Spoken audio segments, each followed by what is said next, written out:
We saw your African counterparts in the United States posing for a sort of class photo with President Trump. And I'll share a comment from a friend of mine who said that Captain Traoré would never have accepted that. Is that true? Listen, I don't travel much anymore, as you mentioned. And I went to Russia twice for very specific purposes. It may be that I turn to other partners for very specific objectives. Other than that, I don't plan to travel around the world like others do. Because for me, you have to stay focused and work for your country. President Trump himself said, America first. It's America first. He works for the interests of Americans. So I work for the interests of Burkina Faso. If I have no interest there, what would I go there for? So one of the major current geopolitical issues is, of course, the Israeli-Palestinian conflict. We see states taking a stronger and stronger stance. We've seen Western European states, to name them, say that they will recognize. And that's a strong signal, the Palestinian state. But as usual, Africa is almost silent. It is in a wait-and-see position. From Burkina, can you give a position that helps us understand a bit about what Africa thinks regarding what is happening today in the Gaza Strip?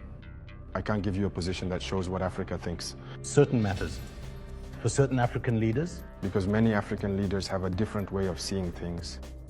That's Africa's misfortune, if I may say so. We are not united. We don't see things the same way. Some are afraid, some are hesitant, some are there for the interests of other people. Listen, the West brought in people who grew up there, did everything there, and then made them heads of state in Africa. So they're the ones who control all of that, and so Africa can't have an opinion. But I know that deep down in each and every one of us, no one would want to see what's happening over there happen in their own country. But unfortunately, on the African continent, there's a similar situation in Congo. What are we even doing for Congo? The Democratic Republic of Congo. How many millions of deaths has it been, and for how long? We ourselves are at war. Have you seen any African countries even speak up for Burkina in the past 10 years? It's rare, it's rare. So Africans have this problem, while when someone in Europe sees they have a problem, everyone is united, people manage to quickly find solutions. It's the same in the United States. But Africa has this problem. You see, we've been fighting for 10 years. You haven't heard anyone raise Burkina's voice at the level of international institutions, nor Mali's, nor Niger's. Our people are dying, and it's not their problem. Congo is dying, and it's not our problem. Last time I tried in one of my speeches to speak out. How many millions of deaths has it been?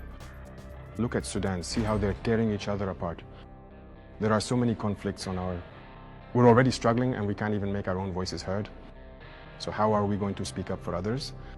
So we Africans need to come together. Can Burkina recognize a Palestinian state? From Gaza to Congo, the struggle is the same. Africa cannot stay silent, divided, and waiting for others to decide its future. Ibrahim Traoré's words remind us that sovereignty begins with unity. Africa must rise beyond borders, beyond language, beyond colonial lines, to stand as one people, one continent, one power. If Africa unites, no nation can dictate its destiny. What do you think? Is it time for Africa to build that unity? Share your thoughts below and join the conversation.